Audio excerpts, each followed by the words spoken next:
నమస్కారం మీరు చూస్తున్నది సిసిసి డిజిటల్ 230 న్యూస్ బులెటిన్. ఈనాటి వార్తలకు ముందుగా ముఖ్యాంశాలు.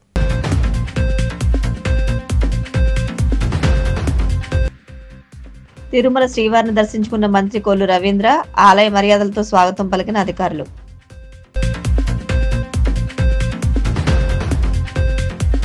వైసీపీ పంచాయతీరాజ్ విభాగం బలోపేతమే లక్ష్యంగా ప్రతి ఒక్కరూ పనిచేయాలి. Party state coordinator Sajjala Ramakrishna Reddy పిలుపు.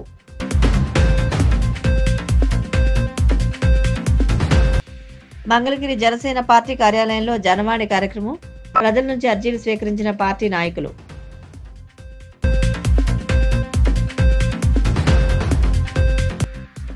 కోనసీమ జిల్లాలో వెలుగులోకి నిత్య పెళ్లికూతురు వ్యవహారం. ఇప్పటి వరకు 12 పెళ్లిళ్లు చేసుకున్న నిత్య పెళ్లికూతురుపై జిల్లా ఎస్పీకి బాధితుల ఫిర్యాదు. కలియుగ ప్రత్యక్ష దైవం తిరుమల శ్రీ వెంకటేశ్వర స్వామివారిని మంత్రి కొల్లు రవీంద్ర దర్శించుకున్నారు. వీఐపీ ప్రారంభ విరామ దర్శన సమయంలో స్వామివారి సేవలో పాల్గొని మొక్కులు చెల్లించుకున్నారు. దర్శనానంతరం వీరికి రంగనాయకుల మండపంలో వేద పండితులు వేద ఆశీర్వచనం అందించగా ఆలయ అధికారులు స్వామివారి తీర్థ ప్రసాదాలు అందజేసి పట్టువస్త్రంతో సత్కరించారు.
గౌరవ ముఖ్యమంత్రి వర్యులు చంద్రబాబు నాయుడు గారు, పవన్ కళ్యాణ్ గారు మరి ఈరోజు సంవత్సరం కాలం పూర్తవుతోంది. ఈ సంవత్సర కాలంలో ప్రజలు ఆశించిన విధంగా అనేక సంక్షేమ కార్యక్రమాలు, అభివృద్ధి కార్యక్రమాలతో ఈ రాష్ట్రం ముందుకెళ్తా ఉంది. ముఖ్యంగా పేదరికం లేని సమాజ నిర్మాణం కోసం వీళ్ళ గౌరవ ముఖ్యమంత్రి గారు తీసుకున్నటువంటి నిర్ణయాల్లో P4 కార్యక్రమం కానీ, స్వర్ణాంధ్ర ప్రోగ్రాం కానీ, మరి మొన్న యోగా డే కూడా ప్రధానమంత్రి గారు రావడం, ప్రపంచ రికార్డు దాదాపు 3,10,000 మంది దగ్గర ఈ యోగాలో పాల్గొనడం నిజంగా సులువున. మరొకసారి స్వామివారి ఆశీర్వచనాలతో అనుకున్న కార్యాలన్నీ కూడా జరగాలని, అందరూ కూడా సుఖ సంతోషాలతో ఉండాలని మరొకసారి స్వామివారిని కోరుకోవడం జరిగింది. మరొకసారి అందరూ కూడా శుభాకాంక్షలు. వైసీపీ అధినేత జగన్మోహన్ రెడ్డి ఆదేశాల మేరకు వైసీపీ పంచాయతీరాజ్ విభాగం బలోపేతమే లక్ష్యంగా ప్రతి ఒక్కరూ పనిచేయాలని party state coordinator Sajjala Ramakrishna Reddy పిలుపునిచ్చారు. తాడేపల్లిలోని వైసీపీ కేంద్ర కార్యాలయంలో పార్టీ పంచాయతీరాజ్ విభాగం రాష్ట్ర స్థాయి సమావేశం ఆ సంఘ రాష్ట్ర అధ్యక్షుడు వెన్నపూస రవీంద్రారెడ్డి అధ్యక్షతన నిర్వహించారు. ఈ సమావేశంలో ముఖ్య అతిథిగా పాల్గొన్న సజ్జల రామకృష్ణారెడ్డి, పంచాయతీరాజ్ విభాగం రాష్ట్ర కమిటీ సభ్యులు, జిల్లా అసెంబ్లీ విభాగ అధ్యక్షులు, ఇతర ముఖ్య నాయకులకు పార్టీ పంచాయతీరాజ్ విభాగం చేపట్టాల్సిన కార్యాచరణపై దిశానిర్దేశం చేశారు. ఘనమైన విజయం అసెంబ్లీ ఎన్నికల్లో దక్కిందో దానికి మించి స్థానిక సంస్థల ఎన్నికల్లో ప్రజలు మనకు పట్టం కట్టారు. మీ అందరూ అంతగా నిలబడ్డారు గట్టిగా. దానికోసం పార్టీ తరఫున సర్పంచుల స్థాయిలో ఏదైతేమి ఎంపీటీసీలు, జెడ్పీటీసీలు ఇవన్నీ కూడా అంతా 80 మున్సిపల్ ఎన్నికలు 80-90% మధ్యనే మన విజయం. బహుశా చరిత్రలో అరుదైన విజయం. అంటే ఎంటైర్ స్టేట్ కంప్లీట్ అసెంబ్లీ దగ్గర నుంచి కింది వరకు మొత్తం వైఎస్ఆర్సీసీ తప్ప ప్రతిపక్షం అనేది లేకుండా ఇదైంది. అయితే రకరకాల కారణాల వల్ల అదే మనకు ఇబ్బంది కూడా క్రియేట్ చేసింది. ఎందుకంటే మనమే ఎక్కువ ఎక్స్పోజర్, ఎక్కడ పోయినా మనమే ప్రాబ్లమ్స్ మీరే ఫేస్ చేయాల్సి వచ్చింది కింద. నెక్స్ట్ దీన్ని సంస్థాగతంగా మనం బలపడము, అలాగే మనం నెక్స్ట్ అధికారం లేకొచ్చినాక మీ విభాగం కానీ స్థానిక సంస్థల ద్వారా మనకు దక్కిన అధికారాలను, మనకున్న అవకాశాలను, మన నాయకత్వం స్థానిక సంస్థల ద్వారా చేయదగ్గ పనులు పూర్తి స్థాయిలో ప్రజలకు ఉపయోగపడే రకంగా, at the same time party కూడా ఉపయోగపడే రకంగా మీ నాయకత్వం మరింత పటిష్టమయ్యేలాగా స్థానిక సంస్థల్లో ఎవరైతే ప్రజాప్రతినిధులు ఉంటారో వాళ్ళు చేసే దిశగానే గట్టిగా ఆలోచనలు సాగుతున్నాయి. అందులో భాగంగానే గతంలో లేని ప్రాముఖ్యత దీనికి ఇవ్వాలనేది అధ్యక్షులు నిర్ణయించారు. పంచాయతీరాజ్ విభాగం ఈ 4 ఏళ్లలో మనం వచ్చే ఎన్నికలు ఎప్పుడు వస్తే అప్పుడు దానికి ప్రిపేర్ కావడంలో, వచ్చిన తర్వాత ఎఫెక్టివ్గా చట్టాన్ని ఉపయోగించుకోవడం, పంచాయతీరాజ్ చట్టాన్ని, అది పార్టీ ఇంతకుముందు అన్నట్టు అది రాష్ట్రానికి ఉపయోగపడాలా, ప్రజలకు ఉపయోగపడాలా, పార్టీ కూడా సంస్థాగతంగా ఉపయోగపడాలా, మీ నాయకత్వం మరింత బలం కావాలా, పరిపుష్టం కావాలా. అటువైపు నుంచి ఎంత గట్టిగా తప్పుడు కేసులు పెట్టో, అక్రమంగా కేసులు పెట్టి వేధించి కక్ష సాధింపు చర్యలో ఈ రెడ్ బుక్ రాజ్యాంగం అని ఒకటి టైటిల్ తీసుకొని వాళ్ళు చేస్తున్నా నిరంకుశంగా ఇచ్చేసి వాళ్ళు ఎంత తోసే కొద్దీ అంత బలంగా తన్నుకొని పార్టీ కార్యకర్తలు, నాయకులు మొత్తం కలెక్టివ్గా ముందుకు రావడం. ఏదైతే ఈ సంవత్సరం తిరిగేసరికి ఈరోజు ఎన్నికలు జరిపినా, ఎప్పుడు జరిగినా ఏ రకమైన రిజల్ట్ వస్తాయనేది గోడ మీద రాసినట్టు స్పష్టంగా కనిపిస్తోంది. మళ్ళీ థంపింగ్ మెజారిటీతో జగన్మోహన్ రెడ్డి గారు మళ్ళీ ముఖ్యమంత్రి అవుతారనేది ఇట్స్ రైటింగ్ ఆన్ వాల్ అంటారు కదా, కళ్ళ ముందు కనపడుతుంది. అతను ఏది అమలు చేయాలనుకోని ముందు అనే ఆలోచన కూడా ఉన్నట్లేదు చంద్రబాబు నాయుడుకు ముందు నుంచి. అందుకోసమే ఎంత కావాలంటే అసాధ్యమైన హామీలన్నీ ఇచ్చారు. అమలు చేయాలనే ఆలోచన కూడా లేదు కాబట్టి అసలు ఇస్తున్నవి కూడా ఎందుకు ఇవ్వాలని అని అనుకున్నట్టున్నాడు అనవసరం. బహుశా జగన్మోహన్ రెడ్డి గారి అనుభవం చూశాక ఏం చేసినా వీళ్ళు ఎన్నికల్లో అయితే ఓట్లు వేస్తారు లేదు గ్యారెంటీ ఆ మాత్రం కూడా ఎందుకు ఇవ్వాలనుకున్నట్టున్నాడు. నడుస్తున్న పథకాలు కూడా ఆపేశాడు. దీంతో పాటు ఇంకో పక్క అడ్డంగా ఎక్కడ చూసినా దోపిడీ, అవినీతి భయంకరంగా ఉన్నాయి. ఇంకో పక్క నేను ఇంతకుముందు అన్నా అసలు లా అండ్ ఆర్డర్ అనేది లేకుండా పోయింది. ప్రతిపక్షంగా ఉన్న మన మీద మొదలుపెట్టిన అటాక్స్, పోలీస్ మొత్తం వ్యవస్థను లొంగ తీసుకునో దాని ద్వారా మన మీద మొదలుపెట్టిన అటాక్స్, అణచివేత ఇప్పుడు సామాన్యుల మీద కూడా పోతుంది. సామాన్య ప్రజలు కూడా దానికి బలవుతున్నారు. ఎక్కడైనా సిస్టమ్ పూర్తిగా ఇట్లా పొలిటికల్ దీనికోసం వాడుకోవడం, దుర్వినియోగం చేయడం మొదలు పెడితే ఆఖరికి ఏం జరుగుతుందంటే సామాన్యులే దానికి సఫర్ అవుతారు. అది మొదలైంది. గవర్నెన్స్ అనేది అసలు లేదు. ఇది చాలదని కృష్ణానది, అమరావతి దాన్ని 30,000, 40,000 ఎకరాలు చాలవని ఇంకో 40,000 ఎకరాలు దానిల మీద పడుతున్నాడు. అసలు ఈ 1,00,000 ఎకరాలు రియల్ ఎస్టేట్ వ్యాపారం ఏం చేయాలనుకుంటున్నాడో తెలియట్లా. ఆ పేరుతో ఇప్పటికే సంవత్సరంలోనే మీరు అందరూ ఫాలో అయి ఉంటారు. మన అధ్యక్షుడు ఇప్పటికి 2-3 సార్లు ఆయన చెప్పాడు ప్రెస్ కాన్ఫరెన్స్లో. ఇప్పటికీ అది 1,67,000 కోట్ల పైన అయింది ఏడాది ప్లస్ ఈ 2 months కలిపితే. సో ఈ మీకు ఇచ్చిన బాధ్యతలు ఏదైతే ఉన్నాయో దానికి మించి మీ వ్యక్తిగతంగా మీకున్న శక్తి సామర్థ్యాలను బట్టి ఎంతవరకైనా పనిచేయచ్చు. ఎందుకంటే అపోజిషన్లో ఉన్నాం కాబట్టి. గవర్నమెంట్లో ఉంటే మోర్ ఈ ఆన్సరబిలిటీ ఎక్కువ ఉంటుంది. ఇప్పుడు ఉండేది పని చేయడానికి స్కోప్ ఎక్కువ ఉంటుంది. ప్రజల సమస్యలు పట్టించుకోవడం ద్వారా దాని మీద దృష్టి పెట్టాల్సిందిగా కోరుతూ, మరోసారి నేను చెప్పనవసరం లేకుండానే ఎక్కడికక్కడ కాన్ఫిడెన్స్ అది వచ్చేసింది. మన 1 yearలోనే కసి వచ్చింది. మళ్ళీ ఈసారి వచ్చేస్తాము, రావాలనేది కాకుండా వచ్చేస్తామని ఉన్నది. అట్లా వచ్చేస్తున్నామని తత్సరం ఇది కాకుండా రావడానికి అవసరమైన ఇదే ఉందో నేను ఇంతకుముందు చెప్పిన కార్యక్రమాల ద్వారా వీటి ద్వారా శక్తి సామర్థ్యాలను పూర్తిగా పార్టీ కోసం, జగన్మోహన్ రెడ్డి గారిని మళ్ళీ ముఖ్యమంత్రిగా చేసుకోవడం కోసం వినియోగించాల్సింది.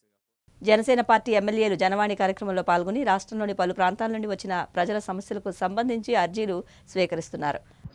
జనసేన పార్టీ ఎమ్మెల్యేలు జనవాణి కార్యక్రమంలో పాల్గొని రాష్ట్రంలోని పలు ప్రాంతాల నుండి వచ్చిన ప్రజల సమస్యలకు సంబంధించి అర్జీలు స్వీకరిస్తున్నారు. అనంతరం వాటిని అధినేత దృష్టికి తీసుకువెళ్లి పరిష్కరిస్తామని హామీ ఇస్తున్నారు. ఈ నేపథ్యంలో మంగళగిరి జనసేన పార్టీ కేంద్ర కార్యాలయంలో నిర్వహించిన జనవాణి కార్యక్రమంలో పలు ప్రాంతాల నుంచి వచ్చిన ప్రజల నుంచి పార్టీ నాయకులు అర్జీలు స్వీకరించారు. పలు సమస్యలపై తక్షణం సంబంధిత అధికారులతో మాట్లాడి పరిష్కార మార్గాలు చూపారు.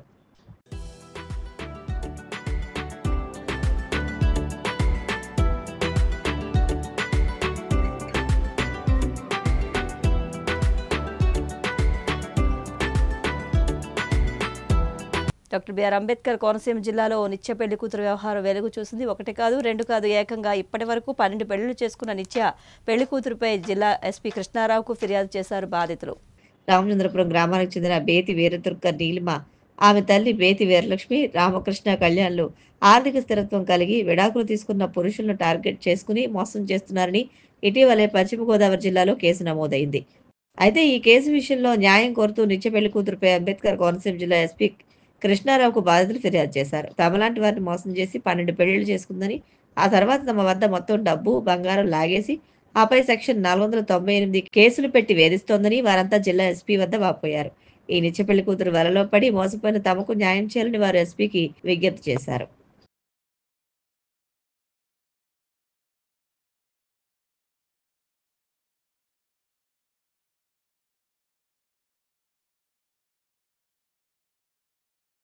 పాల్గొనండి కోనసీమ జిల్లా మేము అమలాపురం వచ్చామండి. అయితే వీళ్ళు ఏంటంటే నిచ్చి పెళ్లి కూతురండి ఈ అమ్మాయి. ఎందుకని భార్యతో ఇబ్బందులు అయ్యి ఉన్న వాళ్ళు వీళ్ళు టార్గెట్ అండి. వీళ్ళు టార్గెట్ పెట్టుకుని మొత్తం లక్షలు వీళ్ళు మొత్తం తీసుకురండి కుటుంబాల మీద చాలా చాలా చిన్నభిన్నం చేస్తున్నారండి. ఇలాగ ఇప్పుడు 12 పెళ్లి అయినాయండి అమ్మాయికి అండి. ఎందుకంటే 12 పెళ్లి అయినాయి కూడా ఉన్నాయి. ఇక్కడ ఉన్న బాధ్యతలు వచ్చిన వాళ్ళు ఉన్నారు, ఇంకా వచ్చే వాళ్ళు కూడా ఉన్నారండి. పెళ్లి ఇక్కడ 12 పెళ్లి అవుతూ నిచ్చి పెళ్లి కూతురుగా ఈ అమ్మాయి ఉందండి. ఇలా ఎంతమంది మళ్ళీ మన ఏదైనా అన్నట్లయితే డబ్బుల కోసం వాళ్ళు మళ్ళీ ఎవరైతే కంప్లైంట్ పెడుతున్నారో వాళ్ళు మళ్ళీ కంప్లైంట్లు మళ్ళీ వాళ్ళు పెట్టి వాళ్ళు ఎంతగానో మానసికంగా వేధించి చాలా చాలా ఇబ్బంది పెడుతున్నారండి. మళ్ళీ ఎక్కడ కాలేజీలో చదువుతున్నామని చెప్తారండి. ఇది చాలా చాలా మోసం యొక్క మన అమలాపురంలో జరుగుతుందండి. ఇది అమలాపురంలో అమలాపురం వచ్చే రామచంద్రపురం పాప అండి అమ్మాయి అండి. వీళ్ళైతే మాత్రం కానీ చాలా చాలా చీటింగ్ అండి. వీళ్ళైతే మాత్రం 12 పెళ్లి చేసుకుందండి రామచంద్రపురం తల్లి. ఇక్కడ తల్లి ఉందండి. అలాగే ఇలా పిల్ల మాత్రం నిచ్చి పెళ్లి కూతురండి పిల్ల అయితే మాత్రం. కానీ ఈ యొక్క అమ్మాయి ఎంతమంది జీవితాన్ని పాడు చేస్తుంది, ఎన్ని కుటుంబాలు పాడు చేస్తుంది, ఎంతమందిని ఏడిపిస్తుందని మేము కోరుతున్నామండి. మాకు న్యాయం చేయమని కోరుతున్నామండి. ఇక్కడ ఎంతమంది వీళ్ళ ద్వారా మేము డబ్బులు లాసిపోయి ఉన్నాము వాళ్ళందరూ కూడా మాకు డబ్బులు ఇప్పించాలని వీళ్ళ నుంచి మా మీద కేసులు పెట్టి మమ్మల్ని ఏడిపించడానికి చూస్తాం. మాకు డబ్బు ఇప్పించి వీళ్ళని అరెస్ట్ చేయాలని వీళ్ళు చేసే ఆగడాలు మొత్తం అరికట్టాలని మేము కోరుతున్నామండి. ఈ యొక్క విషయం మీద మాకు కోనసీమ జిల్లా మేము వచ్చామండి. మాకు ఎస్పీ గారు మేము ఈ యొక్క మాకున్న ఇబ్బందులు కూడా వారికి మేము కాగితం ఇచ్చి ఉన్నామండి. మాకు న్యాయం చేయమని కోరుతున్నామండి. ఇక్కడ మేము ఎంతమంది అయితే తన నుంచి మేము బాధ్యతలు అయితే ఉన్నామో వాళ్ళందరూ కూడా ఎంతమంది డబ్బు స్కామ్ చేస్తారు అందరూ డబ్బు ఇప్పించాలని మాకు న్యాయం చేయమని మేము కోరుతున్నామండి. వాళ్ళు అరెస్ట్ చేయాలని వాళ్ళ మీద అక్కడ రామచంద్రపురంలో వాళ్ళకి ఎఫ్ఐఆర్ చేయాలని మేము కోరుతున్నామండి. నర్సాపురం నుంచి వచ్చామండి. అమ్మాయిది రామచంద్రపురం అండి. మా అబ్బాయి కొన్ని విభేదాల కొరకు పెళ్లిళ్ళ కొరకు కొన్ని విభేదాలు వచ్చినాయండి. ఈ అమ్మాయి పెళ్లికి లక్షలు కావాలని చెప్పి డిమాండ్ చేసి పెళ్లిళ్ళు చేసుకుంటుందండి. మా అబ్బాయిని కూడా డామినేట్ చేసింది. 15 లక్షల వరకు తీసుకున్నారు. ఇప్పుడు పోలీస్ స్టేషన్ ద్వారాగా ఇది ఎస్పీ గారి ఆఫీస్కి వచ్చామండి రావులపాలెం. ఈ అమ్మాయి మ్యారేజ్ చేసుకుంటానని చెప్పి మా అబ్బాయిని ప్రేమలో దింపి డామినేట్ చేసి 15 లక్షలు తీసుకుందండి. మళ్ళీ ఇంకా డబ్బులు కావాలని మమ్మల్ని బెదిరిస్తుంది అత్తమానను. ఈ అమ్మాయి దగ్గర కొంచెం పోలీస్ కేసు పెట్టి మా డబ్బులు మాకు ఇప్పించవలసిందిగా కోరుతున్నాం. నిచ్చి పెళ్లి కూతురు అని తెలిసిందండి. ఈ అమ్మాయి మాకు న్యాయం చేస్తారని మేము కంప్లైంట్ చేయడానికి వచ్చామండి. కొంచెం మాకు న్యాయం చేయండి. పశ్చిమ గోదావరి జిల్లా భీమవరం 36వ వార్డు రామరాజు తోటలో వేంచేస్తున్న శ్రీ మావుళ్ళమ్మ అమ్మవారి 40వ వార్షిక జాతర మహోత్సవాలు ఘనంగా జరుగుతున్నాయి. ఈ సందర్భంగా సోమవారం రాత్రి దంతులూరి సీతాపతిరాజు ఆధ్వర్యంలో శివరావుపేటకు చెందిన సీతారామాంజనేయ కోలాట బృందంచే ప్రదర్శించిన కోలాటం భక్తులను విశేషంగా ఆకట్టుకుంది. ఈ సందర్భంగా సీతాపతిరాజును శ్రీ మావుళ్ళమ్మ సేవా సమితి ప్రధాన కార్యదర్శి రేవూరి గోగురాజు, ఎగ్జిక్యూటివ్ మెంబర్ రామాయణం సుధీర్ కుమార్, గౌరవాధ్యక్షులు పంచా లక్ష్మణరావు, ఉపాధ్యక్షులు కొండేపూడి గణపతి, కార్యదర్శులు కోరసిక వెంకటేశ్వరరావు, క్రాంతి బాలాజీ, కోశాధికారి మొదల వరుస నాగేశ్వరరావు, కమిటీ సభ్యులు ఆధ్వర్యంలో ఘనంగా సత్కరించారు. భక్తులు పెద్ద సంఖ్యలో పాల్గొన్నారు. ఈ నెల 27వ తేదీన జరిగే అఖండ సమారాధనలో భక్తులు అధిక సంఖ్యలో పాల్గొని అమ్మవారి తీర్థప్రసాదాలు స్వీకరించాలని మావుళ్ళమ్మ సేవా సమితి అధ్యక్షులు రామాయణం వెంకటలక్ష్మి తులసి పార్వతి కోరారు.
సమ్మర్లో ఖాళీగా ఉన్నారని ఆ ఉత్తూరు ఒక ఆటో డ్రైవర్ ఒక ఆయన ఉంటే మీరు నేర్పుతానండి అంటే ఆయన తీసుకొచ్చి ఒక నెల 2 నెలలు సమ్మర్లో నేర్పించాం. 10 ఏళ్ళైంది నేర్పించి. వాడు శ్రద్ధ అది కాకుండా గణపతి మొత్తం ప్రోత్సాహం ఎక్కువ అండి. గణపతి ఉన్నారు చూసారా, వాళ్ళు ఈ కర్ణాటకలో పిల్లల్ని తీసుకొచ్చి విజయవాడ నేర్పించి క్రమశిక్షణ పెట్టింది ఆ గణపతి అండి. ఈ నేర్పినంత మర్చిపోతారని మన ఈశ్వర్ అండి, గొప్ప ఈశ్వరు ఆ అబ్బాయి అండి. వాడు చక్కగా నేర్పించి ఈ పైకి తీసుకురావడానికి కారణం అదండి. సభకి గోరయ్య గారు ఆ కమిటీ అందరూ కూడా నన్ను ఆహ్వానించిన సంతోషం.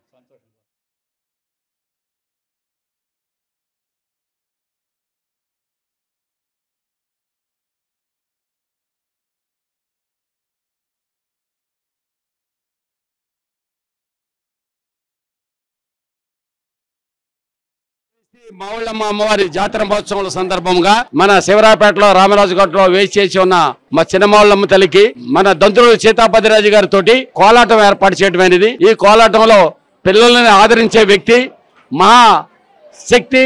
ఆయన పిల్లలతోటి కానీ పేద విద్యార్థులను కూడా చదివింతలో కానీ చాలా ముఖ్యమైన దాత అయిన దంతులు సీతాపతిరాజు గారు. అక్కడ ఉన్నటువంటి వాళ్ళందరికీ కూడా చీప్గా చాలా తక్కువ రేట్లో రేకుల చెట్లతో ఇచ్చి ఇక్కడ అన్ని బిల్డింగ్లు అయిపోయినా ఆయన మాత్రం రేకుల చెట్ల మీద పోషిస్తున్నారు. పెళ్లి చేసుకుంటే 20,000 ఇచ్చే వ్యక్తి దాత సీతాపతిరాజు గారు. ఈ రోజు మంచి కోలాటం ఏర్పాటు చేశారు. మొదటి రోజు మాత్రం చాలా సంతోషంగా ఉంది. అన్న సందర్భన 27వ తారీఖున శుక్రవారం జరుగుతుంది. అది అమ్మవారికి ఇష్టమైన రోజు. ఆ రోజున అమ్మ సిల్క్ సుందర్రావు గారితో ఈ అన్న సందర్భన ప్రారంభం అవుతుంది. దయచేసి అందరూ కూడా 11ంటికి వచ్చి భోజనం చేయవలసిందిగా కోరుతున్నాం. మనసున్న మహారాజు ఇక్కడ ఉన్న వాళ్ళు అందరం ఎప్పటికీ కూడా రుణపడి ఉంటాం. మా నాన్నగారు ఆయనకి పెద్ద అభిమాని. విద్యలో కానీ వేరే విధంగా చిన్నపిల్లలకు కానీ కొత్తగా పెళ్ళైన వారికి కానీ వారు చేసిన సేవ ఎప్పుడు కూడా గుర్తుపెట్టుకుంటారు. వాళ్ళందరూ ఆయన హస్తాలతో తీసుకుని ఆయన ఇచ్చిన ప్రేమను ఎప్పటికీ మర్చిపోలేము. We are always grateful to you sir. Thank you so much. మనకు తెలిసిన విధంగా రేపు 27వ తారీఖున అన్న సంతర్పణ జరుగుతుంది. అందరూ కూడా విచ్చేసి మా గోగురాజు గారు చెప్పినట్టుగా త్వరగా వచ్చి మీరు ఈ ప్రసాదాన్ని స్వీకరించాలని చెప్పి మా కమిటీ తరఫున తెలియజేసుకుంటాం. సీతాపతిరాజు గారు మా మావుళ్ళమ్మ సేవా సమితికి ఒక పెద్ద మనిషి అండి. ఆయన పెద్ద ఆయన 1986 నుంచి ఎంతో సేవకుడు. ఏమండి అందరికీ పేద సేవకుడు. పేదలను అందరినీ బాగా చూసి వ్యక్తి అయినా ఆయన వయసును బట్టి 86 సంవత్సరాలు దాటి ఉంది ఆయనకి. ఈ పేటకే కాదు కదా, ఈ ఏరియా కూడా ఆయన అంత మంచితనం మంచి ఎత్తు ఆయనకి ఎవరు కనపడలేదు. రాజుల్లో కూడా నేను చెప్తున్నానండి. అయ్యా ఆయన గురించి మీద చెప్పడానికి ఎంతైనా సేవ ఉంది. అదే ఆయన ఆరోగ్యంతో 100 ఆరించి 105 సంవత్సరాలు జీవించాలని మా అందరూ సేవ చేయాలండి.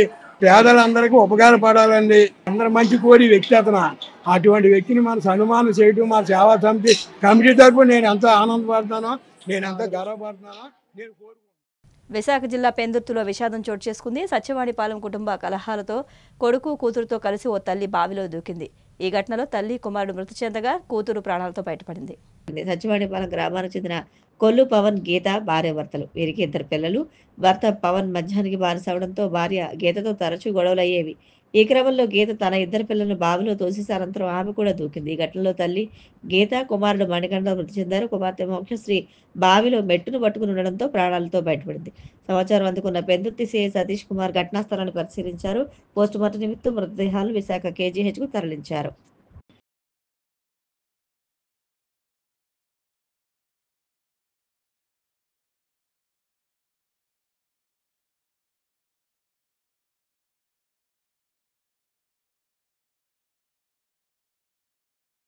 రాత్రి అండి అంటే తెల్లవారుజాము 3:30కి ఒక కాల్ వచ్చింది, ఫోన్ కాల్. సత్యవానిపాలెంలోని ఒక వివాహిత పిల్లలతో బావిలో దూకిందని చెప్పి వచ్చిన వెంటనే మన నైట్ బీట్ ఉన్న వాళ్ళు నైట్ రౌండ్స్ రష్ అయ్యారండి.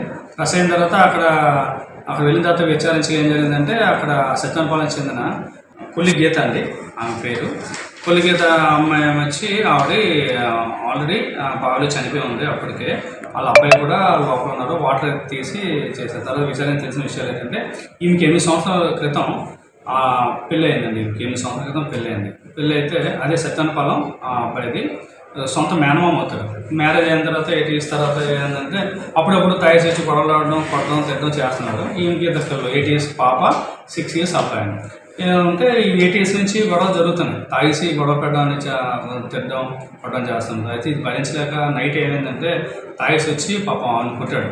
కొడితే అది ఎవరికి చెప్పుకోలేక ఏం చేసిందని రాత్రి 2 గంటల టైంలోనే స్నానం వేసి పిల్లల్ని మళ్ళీ ఏం చేయలేదు, పిల్లలు ఏమైపోతుందని చెప్పి ఇద్దరు పిల్లలు తీసుకెళ్ళి బావిలోకి వచ్చింది. కరెక్ట్గా ప్రాబ్లం ఇక్కడ ఇష్యూ ఏంటంటే పాపం ఇంటి ముందే ఉంది బావి. కొంచెం టైం దూరంగా అయితే కొంచెం క్షణికావేశం కాకుండా కొంచెం అవకాశం ఉందను. ఇంటి ముందు బావి ఉన్న వల్ల ఆ బావిలో పిల్లలు తీసుకొని పడుకున్న బాబుని పాపం ఆ పాపను తీసుకెళ్ళేసింది. లక్కీగా ఏంటంటే ఆ పాప ఆ మెట్టి పట్టుకొని ఉండిపోయింది. అరుస్తుంటే వాళ్ళ వాళ్ళ నానమ్మ, తాతయ్యలు అవి ఊళ్ళో చుట్టుపక్కల తీసుకెళ్ళి అర్జెంట్ తీసుకెళ్ళి దిగి ఆ అమ్మాయిని కాపాడారు. దురదృష్టవశాత్తు పాపం అవివాహితన చనిపోయారు. వాళ్ళ అమ్మ కంప్లైంట్ ఇచ్చారండి. అమ్మ పేరు వెంకటలక్ష్మి, పొందూరు అగ్రహారం అయింది. ఊరుకోటి వెంకటలక్ష్మి. ఏమని ఇచ్చారంటే ఈ యొక్క సత్యవానిపాలెం కొల్లి పవన్ కుమార్ ఎవరైతే అల్లుడున్నాడో రోజు తరచూ వచ్చి తాగి హింసించడం వల్ల అదేవిధంగా డబ్బులు అడుగుతున్నాడు. మేము కట్నం కూడా పెట్టాం ఆ టైంలోనే. సో అల్లుడి యొక్క మానసిక శారీరక హింసించడం వల్ల ఇలా చనిపోయిన నుంచి దాని మీద ఎఫ్ఐఆర్ ఇచ్చేసామండి. ఇది ఇంట్రెస్ట్ను పోస్ట్మార్టం చేసి ఆ యొక్క వాళ్ళకి అప్పగిస్తామండి. ఆ పాప చిన్న పాపతో కూడా మాట్లాడడం చాలా విషాదకరంగా ఉన్నది. ఆ గ్రామం అంతా ఒకేసారి దాంట్లో జరగడం వల్ల వాళ్ళు ఇచ్చిన కంప్లైంట్ మీద మేము ఎఫ్ఐఆర్ ఇచ్చేసి ఇన్వెస్టిగేషన్ కంప్లీట్ చేస్తాం. గత 11 సంవత్సరాలుగా జరుగుతున్న చీకటి పరిపాలనకు స్వస్తి పలిగితేనే ప్రజాస్వామ్యానికి మంచి రోజులు వస్తాయని సిపిఎం కేంద్ర కమిటీ సభ్యురాలు డి రమాదేవి అన్నారు. సిపిఎం పార్టీ ఆధ్వర్యంలో మంగళవారం 50 ఏళ్ల నాటి ఎమర్జెన్సీ నాడు నేడు అనే అంశంపై పశ్చిమ గోదావరి జిల్లా భీమవరంలోని ఫ్యాడీ అండ్ రైస్ మర్చెంట్స్ హాల్లో సిపిఎం జిల్లా కార్యదర్శి జేఎన్వి గోపాలన్ అధ్యక్షతన సెమినార్ జరిగింది. 50 సంవత్సరాల క్రితం ఎమర్జెన్సీని ఉపయోగించి ఆనాడు ప్రజానికం యొక్క హక్కులను ఏ విధంగా హరించిందో ఈనాడు ఎమర్జెన్సీ లేకుండానే బీజేపీ ప్రభుత్వం ఏ విధంగా హక్కులను హరిస్తుందో అని విషయాలను ప్రజల్లోకి తీసుకువెళ్లేందుకు దేశవ్యాప్త కార్యక్రమంలో భాగంగా జిల్లాలో ఈ సెమినార్ నిర్వహించామని తెలిపారు. 50 సంవత్సరాల సందర్భంగా నాడు నేడు ఎందుకంటే మనం కూడా ఇప్పుడు లెక్క చెప్పినా ఈ ఎమర్జెన్సీలో ఉన్నట్లెక్కే. ముఖ్యంగా ఎమర్జెన్సీ రోజుల్లో ఆ రోజుల్లో ఉద్యమాలు ఎంత పటిష్టంగా ఉండి ఎంత మనుషులు కనపడేవి కాదు. ఆ కరపత్రాలు వచ్చి రకరకాల ఒక పక్కన అన్ని రకాల సంస్థల వాళ్ళు ఇందిరాగాంధీ గాంధీగా రకరకాల కరపత్రాలు, రకరకాల కొరియర్ సర్వీసులు ఉండి అందులో వచ్చేవారు, రకరకాల మీటింగ్లు పెట్టేవారు.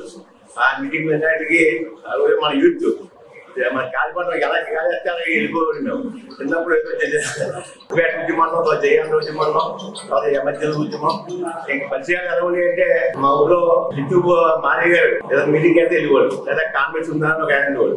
అలా జయాన్ గారు వచ్చేవాడికి రకరకాల పరిచయాలు ఉన్నాయి. అలా అందరూ మీటింగ్ అయితే కాకేసి కుర్రాడు కదా అని వెళ్ళిపోవాలి.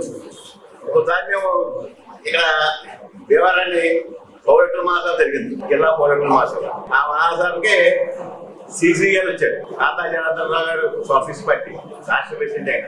ఆయన మొత్తం చాలా రకరకాల జనం వచ్చారు. వచ్చినప్పుడు నేను కూడా మీటింగ్ లో ఆహ్వానం నన్ను కూడా వేసారు, రావడం జరిగింది. అప్పుడు ఆ ప్రభావంతో ఎమర్జెన్సీ వచ్చేటికి పోలీసులు ఈ ఏట ఎక్కడ రాకేస్తున్నా ఏంటి, ఏం చేస్తున్నారు ఏంటి అనేది ఒక కార్యక్రమం ఉంటుంది. ఇది కూడా అవ్వలేదు. ఎవరికి కంగారు చేసింది ఇక్కడ మా బాబాయ్ వచ్చి అన్నీ ఏం చేశారంటే మా స్పెషల్ బ్యాంక్ మా చుట్టం ఒక ఆయన కూడా మీ ఊరు ప్రమాదం అన్నీ మీరు ఎదురు చేయాలంటే నన్ను ఒక ఆయన సలహా చేయాలంటే యూత్ గ్యాంగ్ చేరుకో అని తీసుకెళ్ళి జాయిన్ చేయండి లక్ష్మీపట్నం అంటే 6 మాసాలు. ఆ తర్వాత గవర్నమెంట్ రావడం ఎంసీసీలు ఎలక్షన్ జనతా పార్టీలో రాష్ట్ర నాయకత్వంలో నేను యువత అంతా స్టేట్ సెక్రటరీ చేశారు.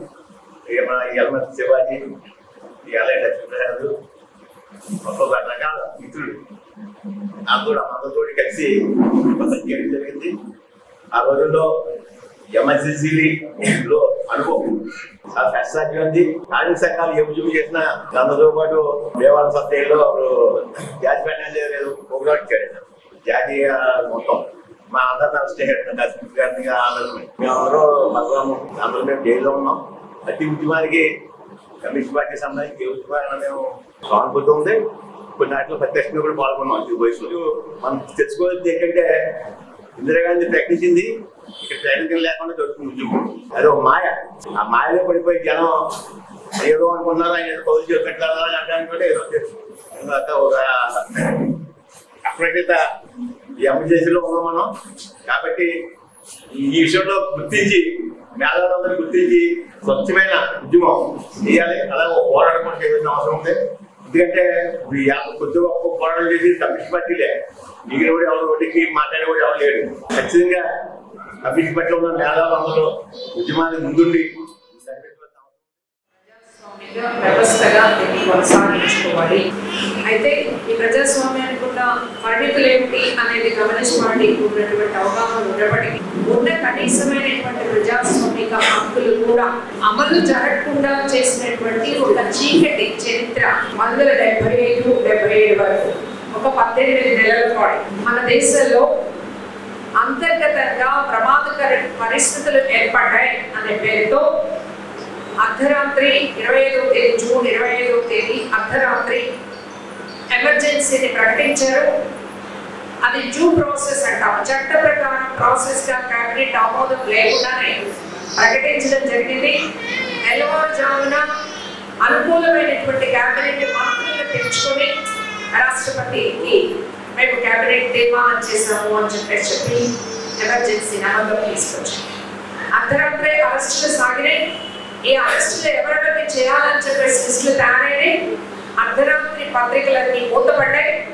అలాంటి ఒక చీకటి కాలం మళ్ళీ దేశానికి రాకూడదు అనేటటువంటి పట్టుదలతో ఆనాడు జయప్రకాష్ నారాయణ్ సంపూర్ణ స్వరాజ్యం పేరుతో సాగించినటువంటి ఉద్యమం కమ్యూనిస్టులు అలాగే అనేక మంది ఇతరులు కలిసి ఎమర్జెన్సీకి వ్యతిరేకంగా సాగించినటువంటి పోరాట ఫలితంగా 77లో మొదటిసారిగా కాంగ్రెస్ ప్రభుత్వం ఓడిపోయి ఆనాడు జనతా పార్టీ అధికారంలోకి రావడం జరిగింది. ఇప్పుడు మోడీ గారిట 25వ తేదీన భారత రాజ్యాంగ రక్షణ దినాన్ని నిర్వహిస్తారు. ఈ రాజ్యాంగానికి ఎన్ని వేల తూట్లు పొడిచాడో ఇప్పుడు మనం లెక్కలేసుకోవాల్సిన పరిస్థితుల్లో ఉన్నాం. సీతారాం యేచూరి మన పార్టీ నాయకులు ఆయన మాట్లాడుతూ మోడీ ప్రజాస్వామ్యం గురించి మాట్లాడాడు. దెయ్యాలు వేదాల్ని మళ్లించినట్లు అన్నాడు. ఎవరైతే ఎమర్జెన్సీకి వ్యతిరేకంగా పోరాడారో అలాంటి వాళ్ళందరినీ మేము గౌరవిస్తున్నాం, స్మరించుకుంటున్నాం. అలాంటి వాళ్ళు పోరాడినటువంటి పోరాట పటికతో ఈ ప్రజాస్వామ్యాన్ని రక్షించుకుంటామని చెప్పేసి మోడీ చెప్పినప్పుడు సీతారాం యేచూరి చెప్పాడు. అదేం చెప్పాడు అంటే మీలాంటి మోసకారుల నుంచి ఖచ్చితంగా భారతదేశ ప్రజానీకం ప్రజాస్వామ్యాన్ని రక్షించుకుంటారు. ప్రజాస్వామ్యానికి ప్రజలకి అచ్చాదిని తెచ్చుకుంటారు. ప్రజలకి ప్రజాస్వామ్యానికి అచ్చాదిని తెచ్చుకుంటారు. ఈరోజు మనం ఈ పోరాట స్ఫూర్తిని అందుకునేటువంటి నేపథ్యంలోనే దేశవ్యాప్తంగా సిపిఎం ఎమర్జెన్సీకి వ్యతిరేకంగా పోరాడినటువంటి అన్ని శక్తులు కలిసి ఏకమవ్వాల్సినటువంటి అవసరం ఉంది అని 11 ఏళ్లుగా భారతదేశంలో సాగుతున్నటువంటి ఒక అత్యవసరమైనటువంటి ప్రజాస్వామ్య వ్యతిరేకమైనటువంటి పాలనని వెనక్కి కొట్టాల్సినటువంటి అవసరం ఉందని అందుకోసం ప్రజలందరూ కలిసి రావాలని చెప్పేసి అపీల్ చేస్తాం. మన దేశంలో మాత్రమే. వార్తలు ముగించే ముందు ముఖ్యాంశాలు మరొకసారి.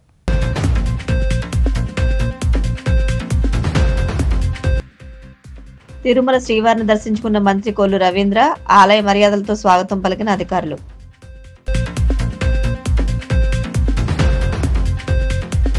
వైసీపీ పంచాయతీరాజ్ విభాగం బలోపేతమే లక్ష్యంగా ప్రతి ఒక్కరూ పనిచేయాలి.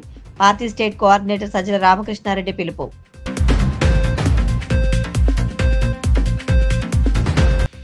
మంగళగిరి జనసేన పార్టీ కార్యాలయంలో జనవాణి కార్యక్రమం. ప్రజల నుంచి అర్జీలు స్వీకరించిన పార్టీ నాయకులు.